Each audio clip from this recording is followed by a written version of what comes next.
the others. He's been a pastor. He's also a theologian, written extensively, as you can see from his bio, so he comes very well recommended.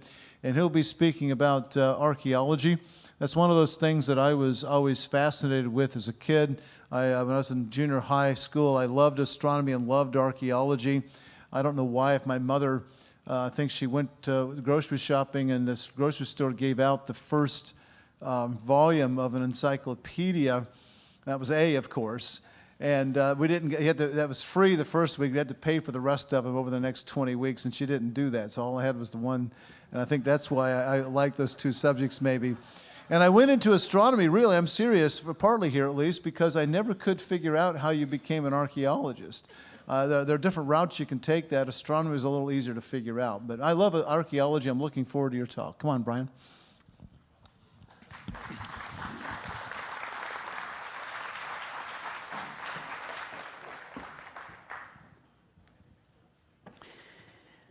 Well, welcome to Archaeology and the Bible, or Evidence for the Bible.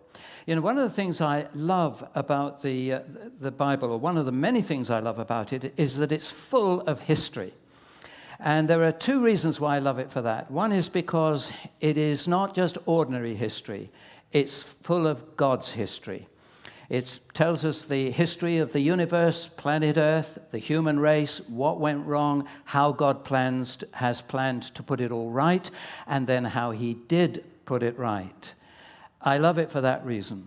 The other reason I love it for being full of history is because there are so many people today who tell you the Bible is nonsense. You can't believe it. You're all familiar with that.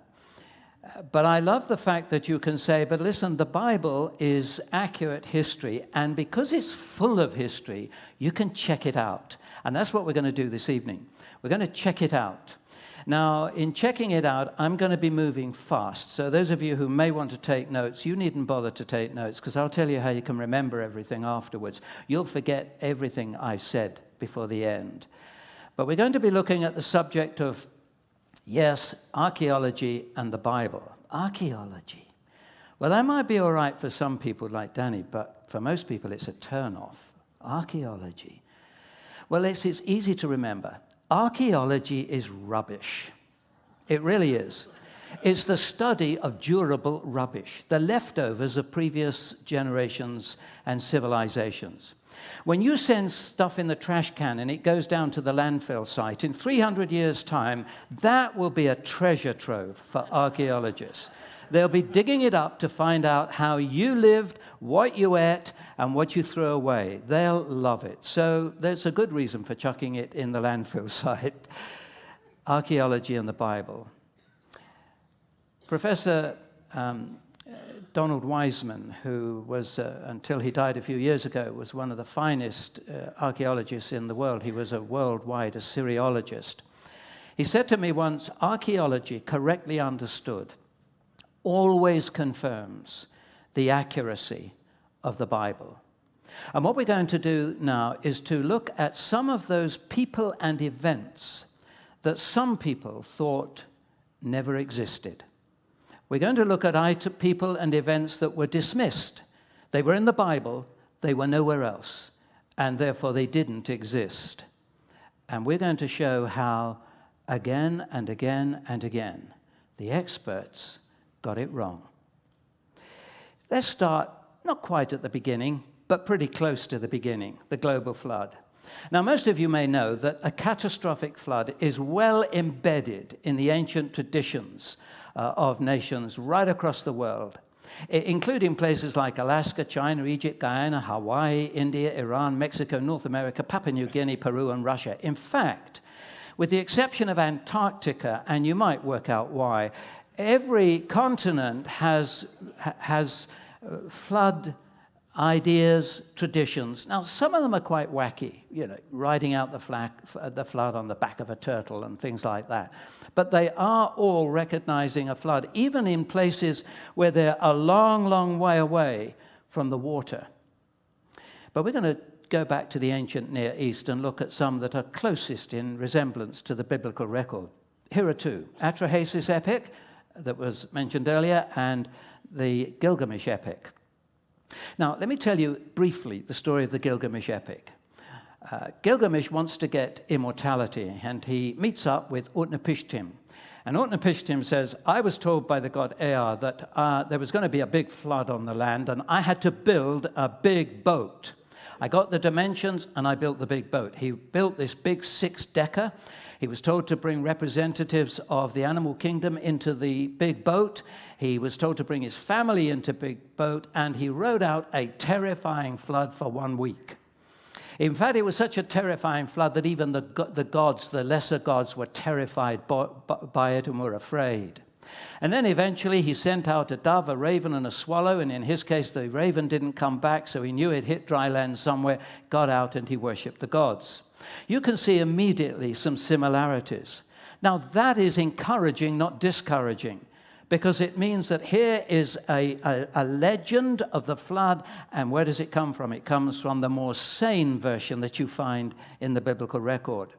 Now, there's a little quirk in the Atrahasis record that's worth just passing on to you, because in this case, we're told that the demigods that had been created to do all the work for Enlil, the main god, they downed tools and went on strike.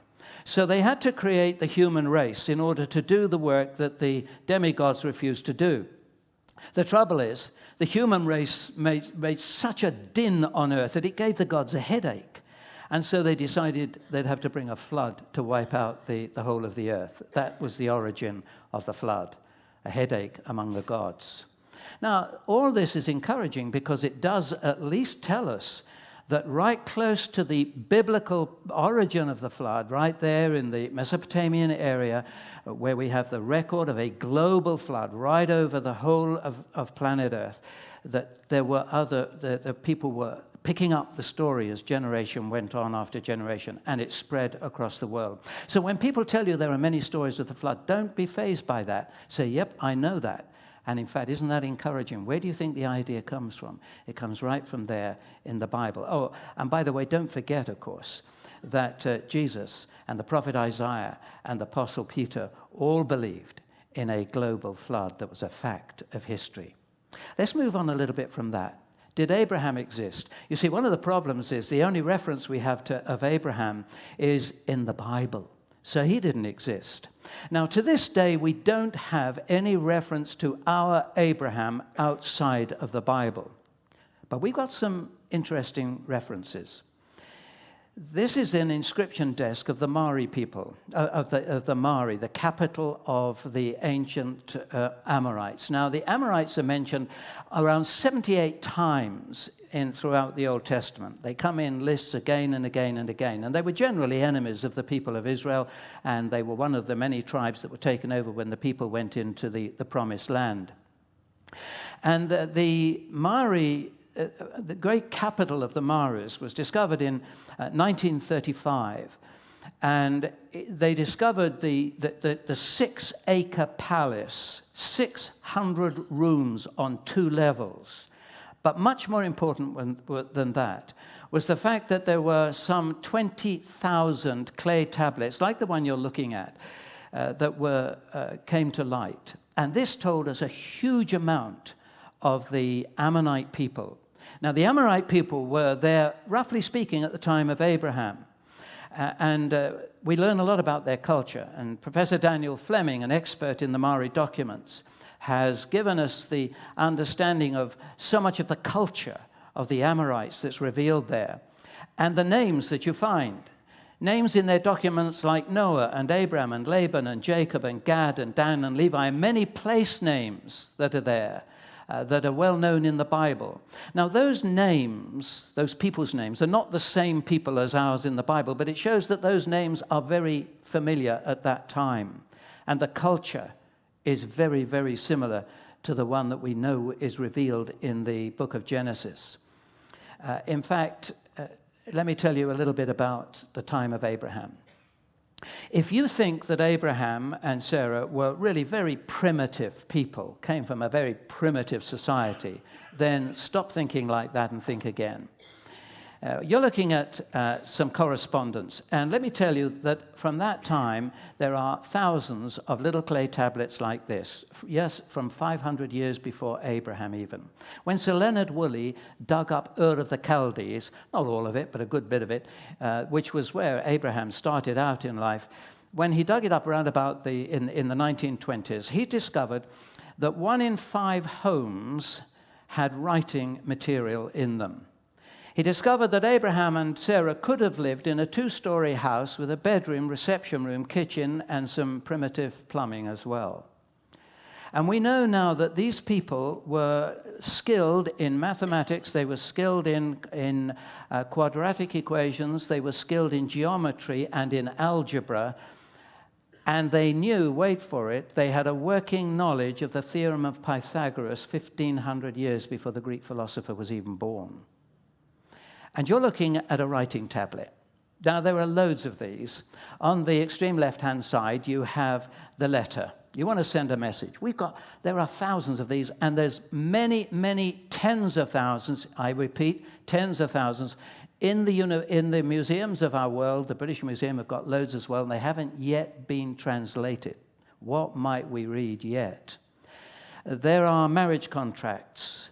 There are property deals. There are rental things for property. This is the one you're looking at, is actually for the rent of a room in a temple.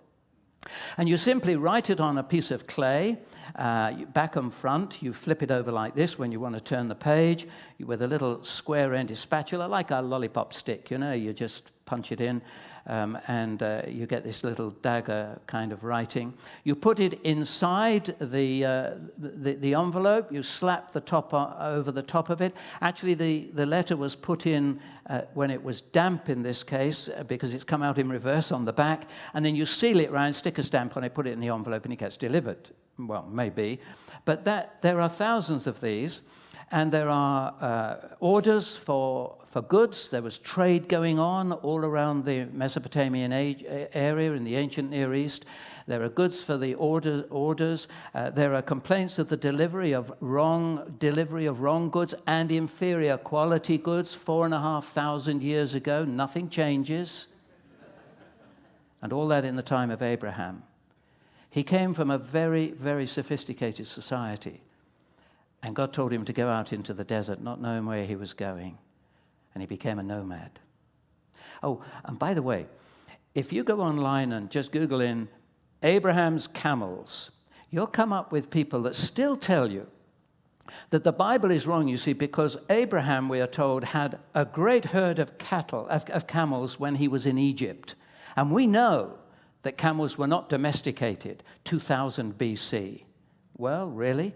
That's because they don't do their homework. Now, here's the impression of a seal. There are 2 kinds of seals. There's the cylinder seal, which is a little bit thicker than your finger and carved around it, and then it's rolled over a piece of soft clay. It's like your ID card, your Visa card, if you like. Or there's the flat seal, which you carve on a piece of stone, and then you slap it on the seal. Now, this is the seal impression of a cylinder seal. And can you see, look carefully. There are 2, actually it's only 1, but it's come out twice. There are 2 two-humped camels with people sitting on them. Can you see that? Well, this may just help you a little bit to pick it out. Got it? All right. That may not be how you'd draw a camel. It's probably better than I would. But anyway, there are 2 two-humped camels. This is within a couple of hundred years of the time of Abraham. And that, in archaeological terms, is next door. So we know that camels were domesticated even before the time of Abraham. The idea that the narratives of Abraham and his family were invented during the time of the monarchy at the earliest is, according to Professor Kenneth Kitchen of Liverpool University in England, without a particle of supporting evidence. The culture of the time of Abraham is as revealed in the Bible, is exactly as we have it in the known records that have been left us of that time. Abraham fits just where he belongs, and one day we may well come up with his name, on a document that has not yet been translated. And who were the Hittites? You say, I don't know who the Hittites were. Well, I'll tell you.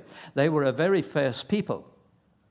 They come up a lot in the Old Testament. In fact, Abraham bought a field to bury Sarah in from the Hittites. And you may also recall that one of David's generals was a Hittite, Uriah, Bathsheba's husband. And yet, because we only knew the Hittites from the Bible and they were known nowhere else, they didn't exist. Remember, we're looking at people and events that didn't exist because they were only in the Bible. And then in 1906, in Turkey, modern-day Turkey, Hattusis, the capital of the Hittites, was discovered. It told us a huge amount about them. The palace was covered an area and covered a huge area, and there were many, many rooms in it. The Hittites are now well known. Some of you may have even seen programs. The BBC ran a program not long ago on the Hittites.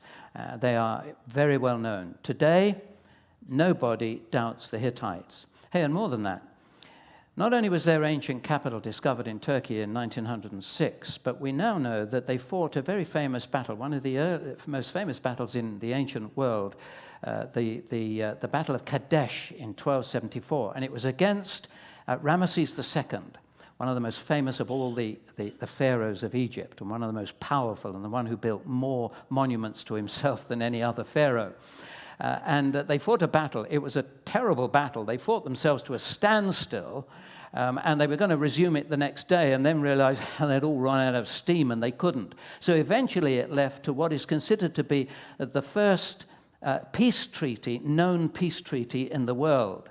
But of course, in the ancient world, when you fought a battle and you either lost or didn't win, you've got to go back home and make it look as though you really won. So when Ramesses II went back home to Egypt, he made it clear to everybody that he won, and he made this little temple to himself. And if I tell you that each one of the 4 figurines there is 60 feet high, you'll get an idea of what it's like at Abel Simnel. And if you go inside there, you're not allowed to take pictures inside, but if you go inside there, the walls are painted beautifully with this Ramesses II treading on all his enemy Hittites, the people that never existed because they were only in the Bible. Everybody believes in the Hittites today. Nobody doubts them. That's the flood. That's Abraham. That's the Hittites. David, a legendary hero, you say? Surely not. Surely, yeah. Critics for many, many years claimed that David never existed. He was a legendary king. And in fact, what happened was simply this. Either in the time of Josiah or even later, more likely in the time when the Jews were in exile, in the Persian exile, that would be after 539 BC, when they'd been taken into Persian exile, the Jewish scribes sat down and they wrote a history of Israel to bolster their morale while they were in the land of exile. And David was their great heroic king. Now, just as an aside, can you think of a story of David, if you were making him out to be a heroic king, you wouldn't have included? You've got it. All right. Anyway, they were dumb enough to put that story, make that story up. And here's the great heroic king. Because, you see, there was no evidence of David anywhere outside the Bible. Well, that was until as recently, actually, as 1993, when the Tel Dan inscription was discovered. Discovered at a place called Dan in northern Israel, and it was the ruins of, and hence it was Tel Dan, because tel is the Aramaic word for a ruin mound, like a big rubbish tip, really, trash tip. And Tel Dan produced this inscription. What is it? It's the King Hazael of Syria, who refers to the fact that he killed the king of Israel and the king of the house of David, the dynasty of David. Now, no one doubts that this is 796 BC. It has to be because of King Hazael of Syria. That's his dates, and it fits perfectly what we know and where it was found and so on. No one doubts that. But the very fact that he refers to the dynasty or the house of David is interesting because it's only 175 years after David, but more to the point, 300 years before the legends of David, was supposedly invented. No one today, no serious archaeologist today doubts the existence of David. Of course, they say he wasn't quite as powerful as the Bible says he is, although there's evidence to the contrary of that now, but that's another story I haven't time to tell you. But this David, who never existed, now everybody accepts that he really was not a legendary hero, but a real figure of history. And here's another king that never existed. So you see, we've got the flood, we've got Abraham, we've got the Hittites, we've got David, and there's this guy Sargon. You see, he never lived because his only reference to him was in one single verse in the Bible, Isaiah chapter 20, verse 1. And Sargon was discovered in 1843 by a French archaeologist, Paul Emile Botta. And Paul Emile Botta discovered Sargon's fortress, his great fortress city on the banks of the Euphrates River. And this king is now one of the best-known kings of the ancient world. He never existed, remember, but now he's one of the best-known kings of the ancient world. We've got his palace, his library. We know that one of his daughters was a poetess and a prophetess as well. This is the king who never lived, who actually guarded his palace with two huge 10-ton, 15-feet-high, human-headed winged bulls, which is really not bad for a king who never lived. And he's facing a guy who is almost certainly Sennacherib, his son. And we'll come back to him a little bit later on, because there's a lot about Sennacherib in the Bible. And as a matter of fact, there's a lot about the Bible in Sennacherib as well. But before we leave Sargon, this is the Sargon who defeated Samaria. That's up in the north, Israel. And in the year 722 BC, he destroyed the capital of Israel in Samaria, and he tells us so, and the Bible tells us so, that he took a lot of the people, as all the ancient kings did, took them out of their land and scattered them in other countries that he had conquered, and then he brought people in from the other countries and settled them in Samaria.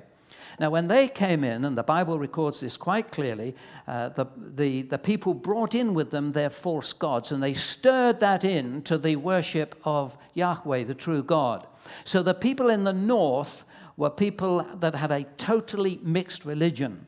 And the people down in the south, in Judea, based on Jerusalem, who were not defeated by Sargon, they never actually liked the people in the north. The people based on Samaria, the Samaritans, were nasty foreigners for the people down in the south. And that went all the way on until the time of Jesus. So when you read John 4 and verse 9, and you're reminded that the Jews have no dealings with Samaritans, I want you all to immediately think Sargon. We know where it started. It was his fault, 722 BC, when he conquered and defeated the north.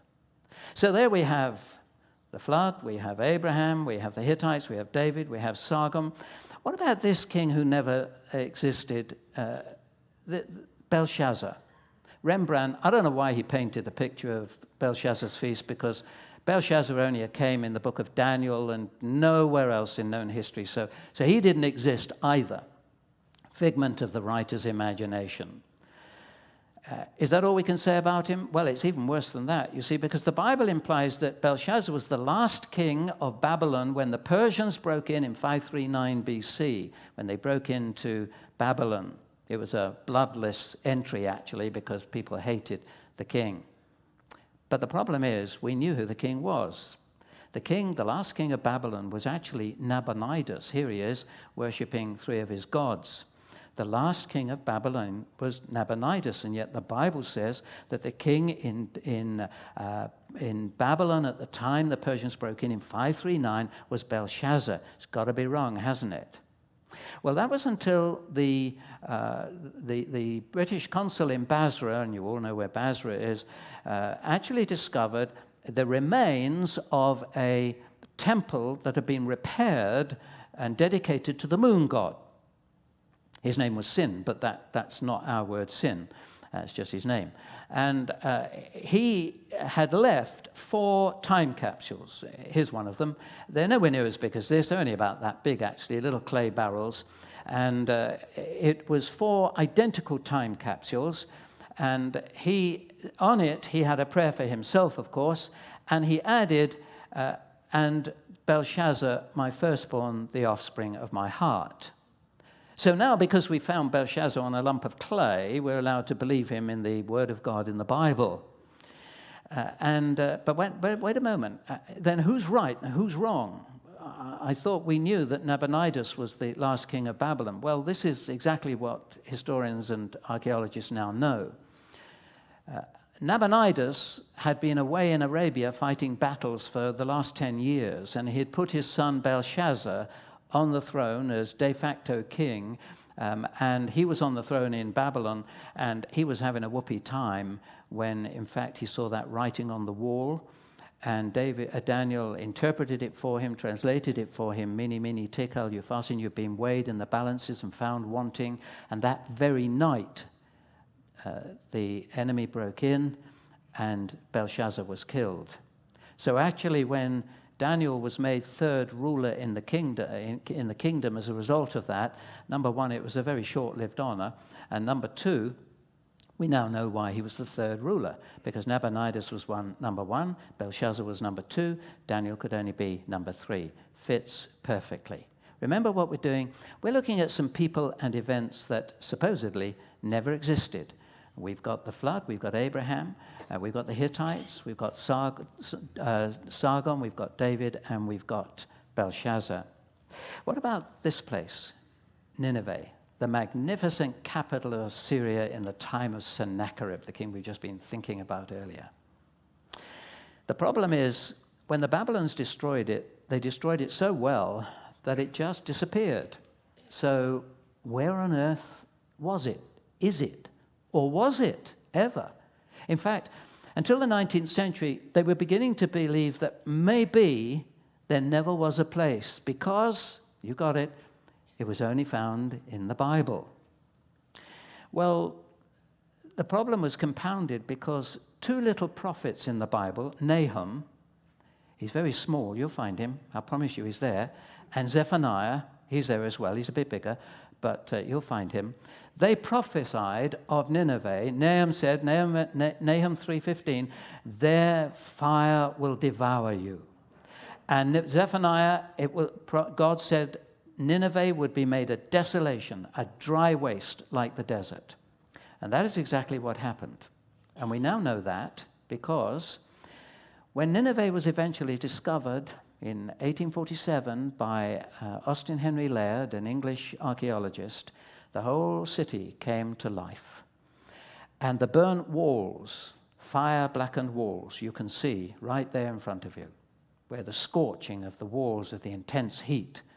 And that's exactly what happened in 612 BC, when the Babylonians actually destroyed the city and wreaked revenge, because earlier the Assyrians had been to Babylon and had done the same thing to them. So it was payback time to Assyria, making Nineveh a desolation, a dry waste in the desert, and the whole city disappeared under the desert floor until in 1847 it was discovered. And when it was discovered, it made news, international news, because a biblical story was literally coming out of the ground. Well, let's go and look at that story just for a moment. You remember the guy who was chatting with his dad earlier? Sargon on the left and Sennacherib on the right. Sennacherib, on his father's death, took over the power of the kingdom, and the very first thing he did was want to collect rent from all the subject nations that should have been paying him. This is all written in the Bible, and it's all written in Sennacherib's records as well. In fact, this is not a Bible text. This is Sennacherib's record himself. He says, and as to Hezekiah, pagan kings referred to kings are referred. As to Hezekiah's walled forts and news, because here was a battle from the beginning to the end put out for us all to see. It's not how we know what ancient warfare was like. And you can see the battering ram. I'd love to talk to you more about that battering ram, but I haven't got time. But this is how we know what battering rams were like in the ancient world. And down on the bottom right-hand corner, you can see people. It's an early form of crucifixion. The Assyrians would put a stake through a man's stomach or his groin and leave him to die. And all through this tremendous panel all the way round until you have people right at the end, some of the leaders being spread out and literally flayed alive, with the children being made to watch. And it's quite significant that I'm not showing you a picture of that, but you can see children escaping with their parents, even in the one in front of you there. It's a biblical battle that's coming right out of the ground. And right at the end, you have the king sitting on his throne receiving the booty. Sennacherib, king of Assyria, besieging with all his forces. Meanwhile, back in Jerusalem, Hezekiah had 3 or 4 years of warning that the army was on the way. It took time for the army to get through the land and do all this destructive work and lay siege to Lachish. And so he had time. And one of the things he had to do was deny water to the enemy, but make sure that Jerusalem was well supplied. So the Bible makes a very simple comment. It says that actually what he did was to channel water through the city down to the west side of the city of David with a conduit, a tunnel, which brought water into the city. How many of you here this evening have ever walked through Hezekiah's tunnel in Jerusalem? 1, 2, 3, 4, about 2, 3, 4 of you. Okay. It's something that's quite incredible to do. You can actually walk through the tunnel that Hezekiah's engineers built, and no engineer today knows how they did it. They started at both ends. All they have is a little pick in one hand and an oil lamp in the other. We know they started at both ends because when they met in the middle, they left a plaque on the wall that told us exactly how they met. And they wind under the city, 49 meters down, 533 meters wiggling through, and the gradient is just less than 1%, just a gentle gradient, so the water keeps flowing, and it ends up in the pool of Siloam, which was only discovered, the real pool of Siloam, only discovered in the year 2004. And the prophet Isaiah, who was the in-house prophet at that time, had prophesied, "Thus says the Lord concerning the king of Assyria, he shall not come into this city, or shoot an arrow there, or come through to it before it with a shield, or cast up a siege mound against it." And that is exactly what happened. If you know your biblical story there, you know that the record makes it absolutely clear that overnight the army was decimated by an unseen hand. And he had to go back to Assyria, where a few years later he was slain, assassinated by 2 of his own sons. And the Bible actually gives the name of those 2 sons, one of which has been identified in Assyrian and Babylonian records. And the Greeks and the Babylonians both confirm that his army was decimated and he had to return home. They give a different reason for it. Herodotus, the Greek historian, says that mice ate all the bowstrings so that they couldn't do any more fighting. There is a biblical account that is more accurate than that, and you can go read it for yourself. But it does mean that the word of God was absolutely true, and this is significant. Sennacherib left a record of all his military campaigns. And in every single military campaign against the surrounding nations, he captured the central city and captured its king, with one single exception. And that was Hezekiah in Jerusalem. And all he can say about Hezekiah in Jerusalem on the Taylor Prism is that he shut up Hezekiah in Jerusalem like a bird in a cage. That's true. The problem is he couldn't open the cage and get the bird out. And it really was an admission of defeat, although he didn't look like that. So he went back home, and like Ramesses II with Abel Simnel and his so-called victory over the Hittites, he had to make a wonderful victory over Israel and Judah, and it's the Lachish room that he has to put up. Let's have a look at a few more people confirmed by the spade. Here is one of the great kings of the ancient world. I thought you'd like to see him. Beautiful picture of him, isn't it? Shalmaneser III, king of Assyria. He calls himself the strong man, unsparing. And he tells us what he used to do when he defeated a city. He would make a terrible heap of skulls outside the city and make the rivers run with blood. And on the stela that you're looking at here, he records the Battle of Karkar in 853 BC. Now, that battle is not recorded in the scriptures. They don't need to record all the battles unless they've got some particular reason. But what's significant is that on the back of this, and if you nip round the back of the screen, you can see it afterwards. If on the back of it, he has a reference to this particular Battle of Karkar. It was some fight. There were 61,000 troops against him. And that included, that was the infantry, and there were 4,000 chariots, and there were 1,900 cavalry, and 1,000 camels. And he defeated them. And he says he slaughtered 14,000 of them, and there wasn't room to bury the people. But the reason I'm mentioning it is because he mentions on the back, Ahab, king of Israel, put 10,000 infantry and 2,000 chariots, that's half the chariot force, into this battle. One of many occasions when ancient kings are referring to biblical kings in exactly the right position. And here's another one. Now, this is the guy who introduced Formula One to Israel, of which you're all aware of, aren't you? No? Oh, come on. I know it's late and you've had a hard day. This is the guy who drove his chariot furiously, have you forgotten? Into Jerusalem. And the end of Jezebel was just on the end of that as well. Now, Jehu was a butcher and a usurper.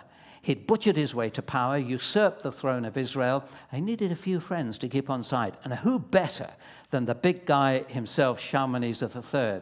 So he toddled along to Shalmaneser with a few gifts. And on the black obelisk, it's an obelisk because it's four-sided and it tapers at the top, and it's called a black obelisk because it's black limestone. And on the black obelisk, there is a list of 5 kings who are bringing tribute to Shalmaneser III. And the second row down has a kneeling figure there bringing tribute to him, and the text above it in cuneiform writing tells us that this is Jehu, son of Omri, bringing tribute to the king. And as you go round the obelisk, you will see all the gifts that he brought. Another king, Ahab, Jehu, mentioned very clearly in ancient pagan records. This is incidentally the only depiction we have of an Israelite or Judean king, which is not surprising because even at their worst, they obeyed the commandment not to make a graven image of their king. And you might be interested in this. I mentioned earlier the seal impression of what I said was a cylinder seal. Now, these are some seal impressions of the flat seals, if you like, the one carved in stone and slapped onto a piece of clay. And here's a seal impression that has on it Ahaz, king of Judah, and Hezekiah, son of Ahaz, king of Judah. Now listen, everything I'm telling you is accepted by the world of archaeology, and this is not denied. They accept this. I can tell you how they found them later on if you want me to. And this one belongs to Shebna-Yahu, or Shebna, the servant of the king. Now, he was the bad boy in the palace. And if you want to know why he was a bad boy in the palace, just read Isaiah 22 and you'll find out. But I love this. You remember Jeremiah? He was the prophet, in-house prophet, at the time when the Babylonians were closing in on the city. And whereas Isaiah told the people in the city of Jerusalem, it's okay, God's on your side. He's not going to break in. Sennacherib won't get into this city. Jeremiah, a few centuries later, had a very different message. He said, it's all up. God's finished with you. You might as well surrender now. Now, that didn't go down very well with people trying to defend themselves against the Babylonians. He was the most hated man in the city. And in fact, so hated that you may recall how they dropped him into a well, and it was only an Ethiopian who pulled him out again. But two of the big conspirators against him was Gedaliah, son of Pasha, and Jehukal, son of Shelemiah. And here's their seals. Nobody doubts that these are the seals of those two guys. But this is the best one. Jeremiah had a scribe. He's the guy who would write down the prophecy that Jeremiah would give. And his name was Baruch, or Berechiah. His name appears often in the book of Jeremiah. You'll find it, Baruch, Berechiah, and here is his seal. In fact, there were two seals. The other one, not this one, the other one's got a fingerprint on it. Do you know we might even have the fingerprint of Jeremiah's secretary, Baruch? Now listen, I didn't say we have. I said we could have. It's got to be somebody's thumbprint anyway. But these are evidences of how real these people were. People and events who once never existed. What about some instructions that were never given? Well, one of the most famous is this one. You see, when the people were brought back from, when the Persians overcame the city of Babylon, Cyrus was the top guy. He was the king of Persia, fabulously wealthy. And he made a decree, according to the Bible, that the God of heaven had given him all these kingdoms, and he told the Jews that if they wanted, they could go back to Jerusalem, they could rebuild their temple, rebuild their city, and take their gods with them. And they said, we haven't got any gods, but I'll tell you what we would like. We'd like all the stuff that Nebuchadnezzar nicked out of the temple. And he said, right, you can take that as well. And there's no recession here in Persia. We'll pay some of the costs of travel as well. All that's in the book at the end of Chronicles, books of Ezra, Nehemiah. You'll find it all there. And the critics said, nonsense. Because we know that the ancient kings, almost all of them, like Sargon, took the cream of the population out and brought other people in, but they didn't do the opposite. They didn't tell people you could go home. So that's wrong to start with. Well, that was until a lump of clay was found. This is known as the Cyrus cylinder. It's so important that it sits in its beautiful glass case in the middle of the British Museum, and you can walk right round it, and it's still the national icon of Iran. It went on tour there a few years ago, and they gave it back.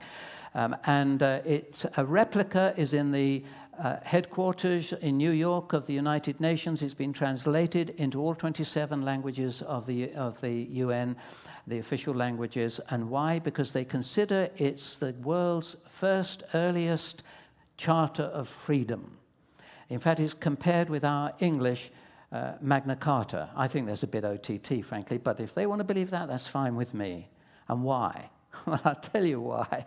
Very simply, because in 539 BC, the king Cyrus, king of Persia, conquered Babylon, and on this cylinder he gives permission for exiled peoples to return home and rebuild their cities and temples, exactly as it's recorded in 2 Chronicles 36 and Ezra 1 and Ezra 6. Now, he doesn't mention the Jews, the Israelites on this, but he mentions a lot of other nations as well. One order that was never given, but nobody doubts it today. And here's another guy. Do you recognize him? Who's that? Well, you know who he is, don't you? Caesar Augustus. Now, you remember he made a very important order, didn't he? But of course he didn't, because, well, I mean, the Jews, the Romans didn't have regular taxes, and anyway, they didn't expect people to go back to their place of birth to be registered. That's nonsense, isn't it? So they thought. We now know for a fact that the Romans had regular taxation. We've got many of them on record.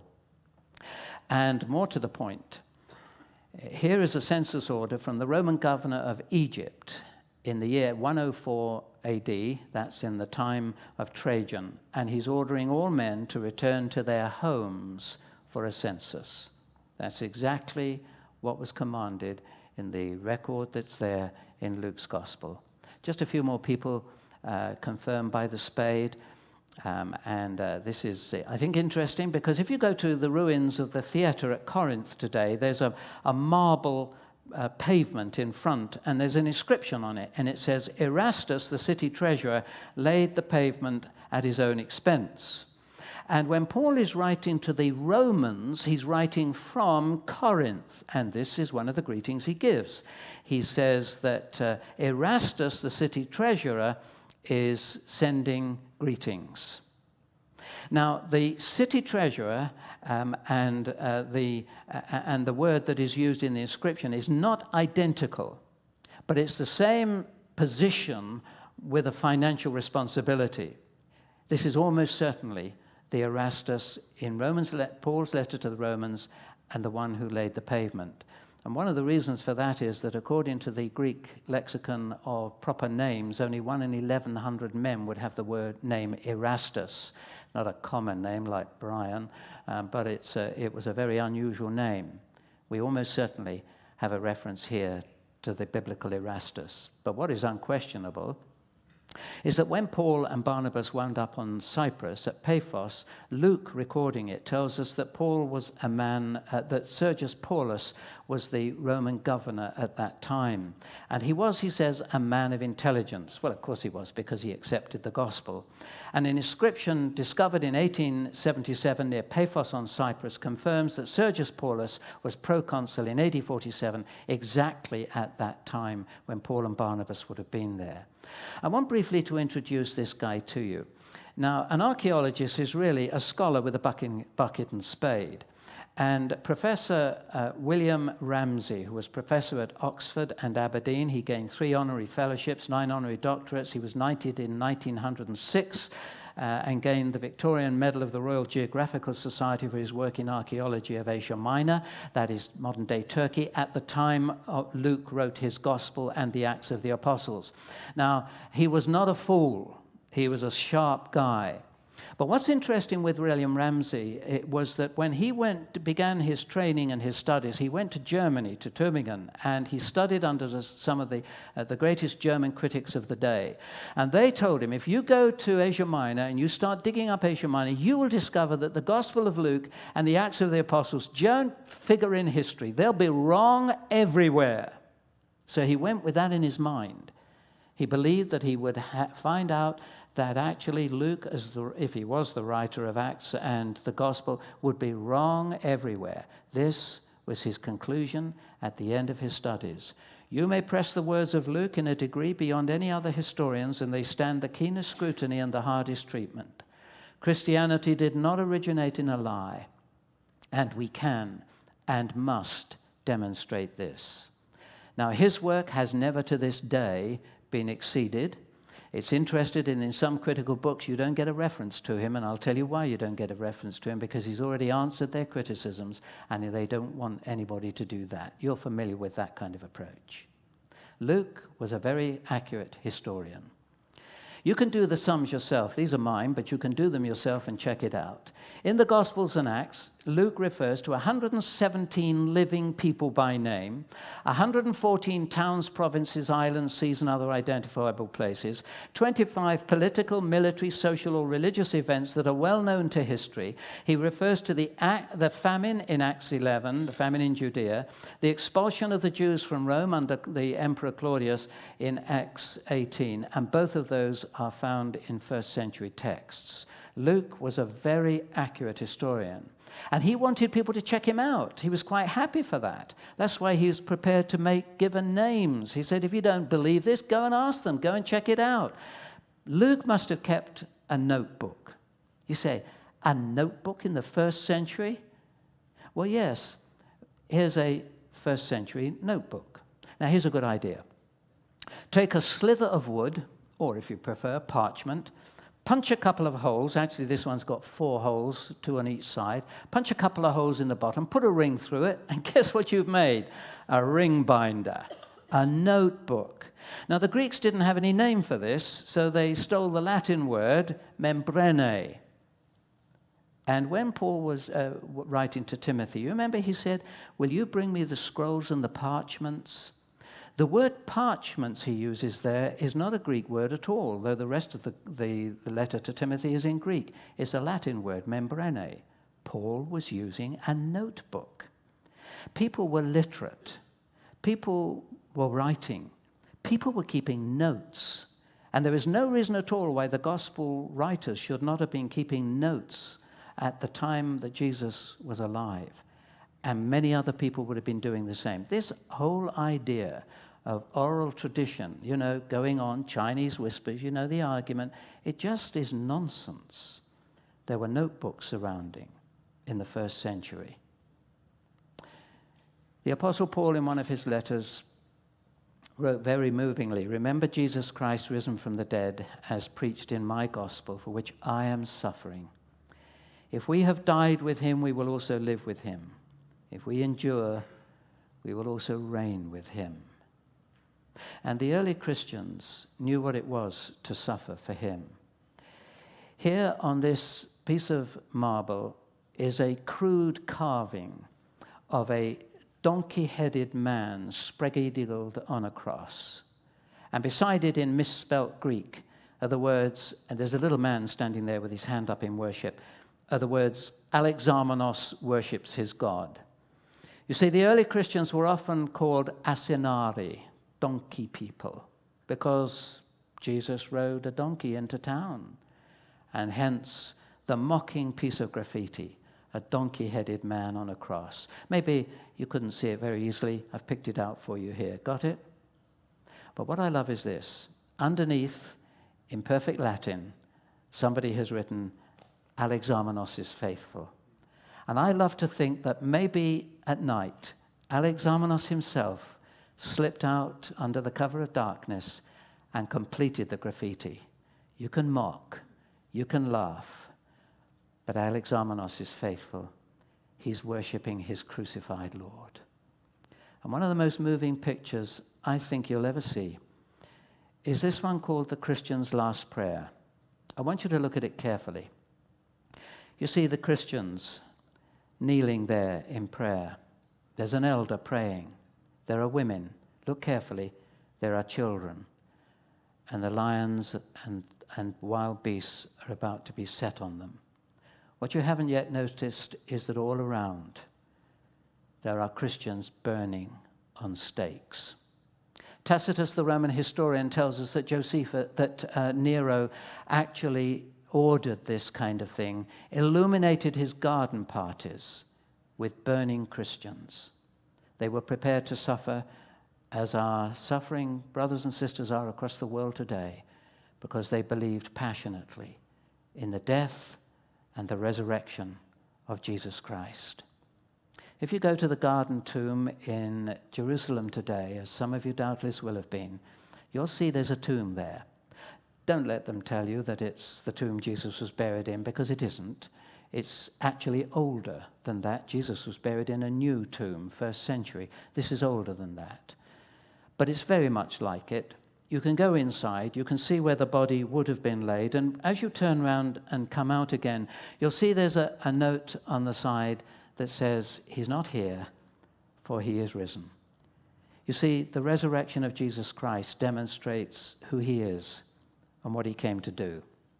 Or, as the Apostle Paul wrote, Christ died for our sins in accordance with the Scriptures. He was buried, he was raised on the 3rd day in accordance with the Scriptures. And those Scriptures we can trust. They are historically accurate. They are theologically accurate. And they are accurate for your sake and mine, that we might find true salvation in the risen Christ. Thank you for listening.